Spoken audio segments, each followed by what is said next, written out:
What happens when two beloved television personalities clash on live television and the cameras keep rolling?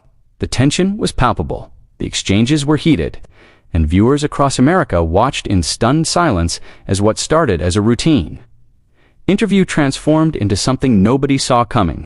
Kelly Clarkson, known for her warmth and authenticity, found herself in a verbal standoff with Creig Melvin that left the studio audience gasping.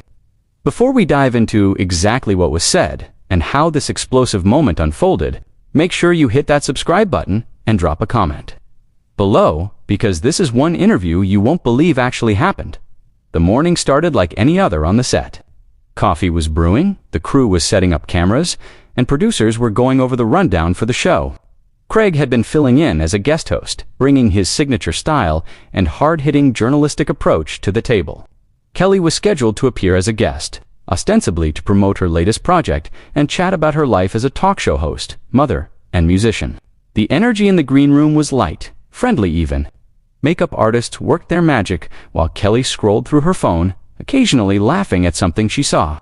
Creig was in his element, reviewing note cards and cracking jokes with the production assistants. Nobody, and I mean nobody, could have predicted what was about to unfold once those cameras started rolling. The interview began smoothly enough. Creig welcomed Kelly to the stage with his trademark smile, and she bounded out with her usual infectious energy. The audience applauded enthusiastically as she took her seat. Adjusting her microphone and settling into the plush chair across from Creig, they exchanged pleasantries, talked about the weather, made a few jokes about morning television. Kelly complimented the set. Creig thanked her for taking the time to visit. Everything was going according to plan. The first few questions were softballs, the kind of thing Kelly could answer in her sleep. How was she juggling her busy schedule? What was it like working with her current lineup of guests? Any funny moments from behind the scenes? Kelly answered with her characteristic blend of humor and honesty, drawing laughs from the audience and nods of approval from Creig. But then something shifted. Creig leaned forward slightly, his expression becoming more serious, more probing. He had done his homework, as any good journalist does, and he had noticed something in Kelly's recent interviews that he wanted to address. The shift in his tone was subtle but unmistakable. Kelly noticed it too. Her smile remained fixed, but her eyes sharpened, became more alert. She knew what was coming, or at least she sensed that they were moving into different territory. Creig asked her about some comments she had made in a previous interview. Comments about the pressures of fame and the toll that constant public scrutiny can take on a person's mental health. It was a fair question, a relevant topic, but the way he framed it felt pointed, almost accusatory. He suggested that perhaps Kelly was being inconsistent in her messaging. That on one hand she embraced her celebrity status and all the perks that came with it, while on the other hand she complained about the very attention she seemed to court. Kelly's response was measured at first. She acknowledged that yes, fame comes with trade-offs, and yes, she understands that being in the public eye means opening yourself up to criticism and commentary. But then she added something that caused Creig to bristle. She said that just because someone chooses a career in entertainment doesn't mean they forfeit their right to boundaries, their right to push back when media coverage crosses a line. She pointed out that there's a difference between legitimate journalism and invasive speculation, between asking tough questions and making assumptions about someone's personal life. Her voice remained steady, but there was an edge to it now, a steel underneath the velvet that regular viewers of her show would recognize as the moment. Kelly stops playing nice. Creig wasn't backing down. He countered that celebrities can't have it both ways, that they can't share carefully curated glimpses of their lives on social media and then cry foul when people want to know more. He brought up specific instances where Kelly had posted about her children, her divorce, her struggles and triumphs, and he asked, with a tone that bordered on challenging, whether she really had any grounds to complain about invasion of privacy when she herself was the one opening the door. The audience had gone quiet now. The laughter from earlier had evaporated, replaced by an uncomfortable tension that you could practically touch. People shifted in their seats, exchanged glances, unsure whether this was part of some planned bit or whether they were witnessing an actual confrontation. Kelly sat up straighter. Her hands, which had been gesturing animatedly throughout the interview, now gripped the armrests of her chair. She looked directly at Creig, not blinking, and said that there was a fundamental misunderstanding in what he was suggesting. Sharing parts of your life, she explained, is not an invitation for people to demand access to all of it. It's not a contract that says you owe everyone every detail, every moment, every vulnerability. She talked about the double standard, about how male celebrities are rarely interrogated the way women are, about how her honesty and openness have been weaponized against her time and time again. She wasn't yelling, wasn't losing her composure, but the intensity in her voice made it clear that this was striking a nerve, hitting on something deeper than just a disagreement. About media ethics, Creig responded by saying he wasn't trying to attack her personally, that he was simply trying to have an honest conversation about the relationship between celebrities and the public. But Kelly cut him off, something she rarely does, and said that framing matters, that the way questions are asked reveals assumptions and biases, and that right now, in this moment, she felt like she was being put on trial for daring to have feelings about how she's treated. She asked Creig if he had ever stopped to consider what it's like to have every word you say dissected, every outfit analyzed, every parenting choice scrutinized by millions of strangers who feel entitled to an opinion. She asked if he could imagine living with that level of exposure and still being told you have no right to complain because you chose this life. The tension was reaching a breaking point. Creig tried to redirect, to smooth things over, but Kelly wasn't having it. She told him that this kind of questioning, this implication that she was somehow being hypocritical or unreasonable, was exactly the problem. It was exactly the kind of thing that makes people in her position feel like they can't win, like they're damned if they do and damned if they don't. She talked about the toll it takes, not just on her, but on her family, on her kids who didn't ask to be part of this circus but get dragged into it anyway because their mom happens to be famous. Her voice cracked slightly, just for a moment, but she caught herself, took a breath, and continued. She said she was tired of being made to feel guilty for wanting basic human respect, for wanting to be able to share joy without it being turned into ammunition, for wanting to protect certain parts of her life without being called difficult or ungrateful. Creig shifted in his seat, clearly not expecting Kelly's response to be quite so forceful. He opened his mouth to respond, but Kelly raised a hand, a gesture that said she wasn't finished yet. She leaned forward, mirroring his earlier posture, and her voice took on a tone that was both vulnerable and defiant.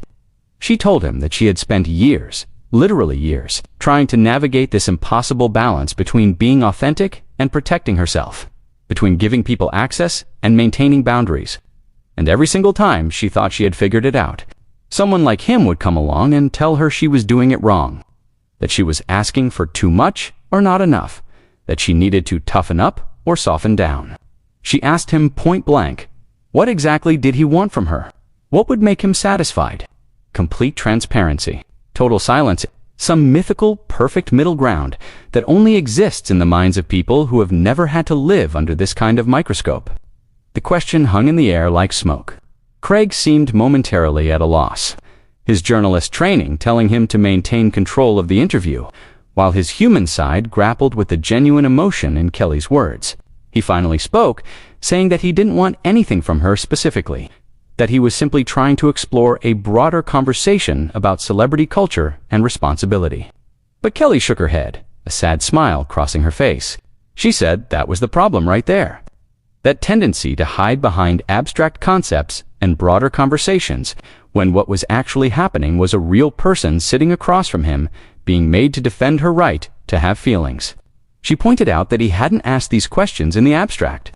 He had asked them directly to her about her specific choices and her specific life.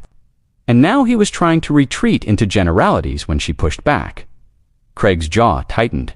He wasn't used to being challenged like this, especially not on air, especially not by someone who was supposed to be there for a friendly chat.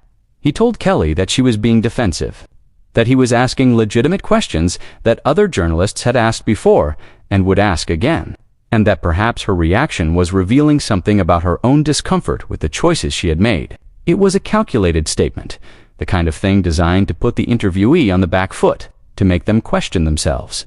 But Kelly didn't flinch. Instead, she laughed, a short, sharp sound that had no humor in it whatsoever. She said that calling a woman defensive when she stands up for herself was textbook, absolutely textbook, and she couldn't believe he had actually gone there. She asked if he realized how condescending that sounded, how dismissive it was of everything she had just said. The audience was completely silent now, transfixed by what was unfolding before them. Some people looked uncomfortable, others looked riveted, but everyone was paying attention. The producers in the control room were having frantic, whispered conversations, trying to decide whether to cut to commercial or let this play out. They decided to let it continue, perhaps sensing that this was television gold, the kind of unscripted moment that people would be talking about for days. Back on stage, Creig was regrouping, trying to find a way to regain the upper hand in the conversation. He told Kelly that he respected her passion, but that she seemed to be taking this very personally when it wasn't meant that way. Kelly's eyes flashed. She said of course she was taking it personally. It was personal, it was about her life, her experiences, her pain. How else was she supposed to take it? She continued, her voice rising slightly in volume, though still controlled, saying that this was always how it went. Women in the public eye share their struggles, and they're told they're playing the victim. They stay silent, and they're called cold or aloof. They show emotion, and they're deemed unstable. They maintain composure, and they're accused of being fake or calculated. There was no winning. No scenario in which they were allowed to just be human beings, having human reactions to difficult situations. She looked directly into the camera for a moment, addressing the viewers at home, saying that she knew there were people watching who understood exactly what she was talking about, who had felt this same impossible bind in their own lives. Maybe not on this scale, but in their workplaces, their relationships, their families. She said she was speaking not just for herself, but for everyone who had ever been told their perfectly reasonable response to unreasonable treatment was somehow the problem. Creig tried again to steer things back, suggesting that perhaps they should move on to another topic, talk about her music or her upcoming projects. But Kelly wasn't ready to let it go. She said no, they weren't going to just sweep this under the rug and pretend it didn't happen. That was part of the problem too. The way uncomfortable conversations get shut down the moment they become actually uncomfortable. The way people want to hear about struggles and hardships only if they're packaged nicely, tied up with a bow, presented as inspirational rather than messy and ongoing. She said if they were going to do this, if they were going to have this conversation, then they were going to really have it. Not the sanitized version where everyone stays polite and nothing actually gets said. Creig's expression hardened. He told Kelly that he understood she was upset, but that attacking him personally wasn't productive and wasn't fair. Kelly fired back immediately, asking when exactly she had attacked him personally. She said she had challenged his questions, his framing, his assumptions, but she hadn't made it about him as a person. She hadn't questioned his integrity or his character. She had simply refused to accept the premise of his line of questioning. If he was feeling attacked, maybe that said more about his own defensiveness than hers. The irony of the role reversal wasn't lost on anyone watching. Here was the interviewer, the person who was supposed to be in control. Now claiming to be under attack by his guest, the conversation took another turn as Creig brought up specific examples of times when Kelly had, in his view, courted controversy or attention. He mentioned social media posts, interview comments, public appearances, laying them out like evidence in a case he was building. Kelly listened, her expression growing more incredulous with each example. When he finished, she asked if he had actually watched or read any of those things in context, or if he had just compiled a list of headlines and sound bites. She walked through each example he had mentioned, providing the full context, explaining what had actually been said versus how it had been reported, pointing out the ways that her words had been twisted or taken out of context to create narratives that served other people's agendas. Rather than reflecting her actual intent or meaning, she talked about a post she had made about her children, how it had been a simple moment of pride about something her daughter had accomplished. But the comments section had been flooded with people criticizing her parenting, making assumptions about her kids, offering unsolicited advice and judgment. She hadn't been inviting that, she said. She had been sharing a moment of joy, the way any parent might. And the fact that she's famous doesn't mean she should have to accept that kind of invasion and commentary as the price of admission. Creig countered that when you have millions of followers, you have to expect that kind of engagement, that it comes with the territory. Kelly shot back that expecting something doesn't mean you have to accept it as right or fair, that normalizing toxic behavior doesn't make it okay. The debate was getting more heated, more philosophical. They were no longer just talking about Kelly's specific situation, but about larger questions of privacy. fame, media responsibility, and public consumption of celebrity lives. Creig argued that celebrities benefit enormously from public attention and therefore have an obligation to be accessible and accountable. Kelly argued that being in the public eye doesn't strip someone of their basic human rights to dignity and boundaries, that fame is a job, not a prison sentence. She pointed out that actors, musicians, and television personalities are providing a service. They're creating entertainment and art. And the personal access people demand goes far beyond what would be expected in any other profession. You don't expect your doctor to share their personal struggles on social media, or your lawyer to give you unlimited access to their family life. So why is it different for entertainers? Creig suggested it was different because entertainers sell themselves as much as they sell their work. That personality and relatability are part of the package. Kelly vehemently disagreed, saying that might be true for some people in some contexts, but it shouldn't be a blanket expectation. And even when someone does choose to share personal aspects of their life, that doesn't mean they've forfeited all rights to privacy, or all ability to change their mind about what they're comfortable sharing. People grow, circumstances change, boundaries shift, and that should be respected, not punished. She brought up how male celebrities routinely maintain much stricter boundaries and are rarely questioned about it. How they can do press tours where they only talk about the work and nobody accuses them of being difficult or ungrateful. Creig bristled at the accusation of gender bias, insisting that he would ask the same questions of anyone regardless of gender. That this wasn't about Kelly being a woman, but about her being inconsistent in her public persona. Kelly's laugh was bitter this time, more pronounced. She told him that the very fact he was calling her inconsistent for having complex, evolving feelings about her relationship with fame and the public was proving her point exactly. Men are allowed to be complicated, contradictory, multifaceted. They can be private one day and open the next without being accused of hypocrisy. But when women do it, when they refuse to be easily categorized or packaged into a neat little box, suddenly they're difficult, they're inconsistent, they're problematic. She challenged him to name one male celebrity who had been grilled the way she was being grilled. Right now, for the crime of wanting some control over his own narrative, the challenge seemed to catch Creig off guard. He paused, clearly searching for an example, and Kelly didn't give him time to find one. She pressed forward, saying that the silence was answer enough. That deep down he knew she was right, even if he didn't want to admit it. She talked about the exhaustion of constantly having to prove herself, to justify her feelings, to explain why she deserves basic respect. She said that every woman she knows in this industry has similar stories, that they all compare notes about which interviewers are safe and which ones will try to trap them, which questions are genuine and which ones are landmines designed to make them look bad no matter how they answer. It's a game, she said, a rigged game where the house always wins and women are always playing defense. Creig interjected, his voice firm now, saying that Kelly was painting him as some kind of villain when all he had done was ask questions, that she was being unfair and creating a narrative that didn't reflect what was actually happening in this conversation.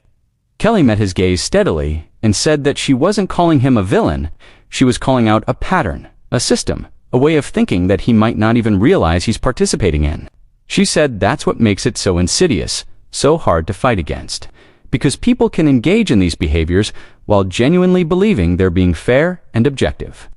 Intent doesn't erase impact, she said. And right now, the impact of his line of questioning was making her feel like she had to defend her humanity, her right to have boundaries, her right to evolve and change her mind about what she's comfortable with. The conversation shifted again. As Creig brought up the business side of celebrity, pointing out that Kelly's brand, her empire, is built on accessibility and relatability, on making people feel like they know her. He suggested that she had made certain promises, implicit, if not explicit, to her audience, and that pulling back now felt like a betrayal of that social contract. Kelly's eyes widened in disbelief. She asked him to listen to what he was saying, to really hear it. She asked if he was seriously suggesting that because she had been open and warm and welcoming to her audience, she was now obligated to remain that way forever, regardless of how it affected her mental health, her family, her well-being. She asked if he understood how dystopian that sounded, how much it reduced her to a product rather than a person.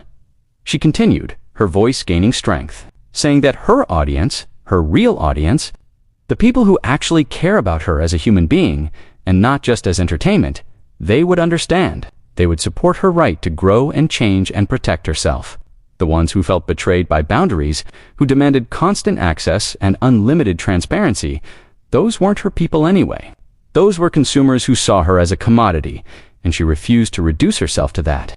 She had built her career on authenticity. Yes, but authentic people have limits. They have bad days, they have moments where they need to step back and protect their peace. Authenticity doesn't mean constant availability or performance of vulnerability for public consumption. Creig pointed out that she was getting quite worked up about this, his tone suggesting that her emotional response somehow undermined her argument. It was a tactical error. Kelly's expression turned ice cold. She told him that, yes, she was emotional because this mattered. Because she was tired of being nice about things that shouldn't require niceness. She was tired of smiling through questions that felt like attacks. Tired of making other people comfortable with her discomfort. Tired of packaging her pain in ways that made it easier for others to digest. She said that maybe more people should get worked up about the way women are treated in media. About the impossible standards and the constant judgment.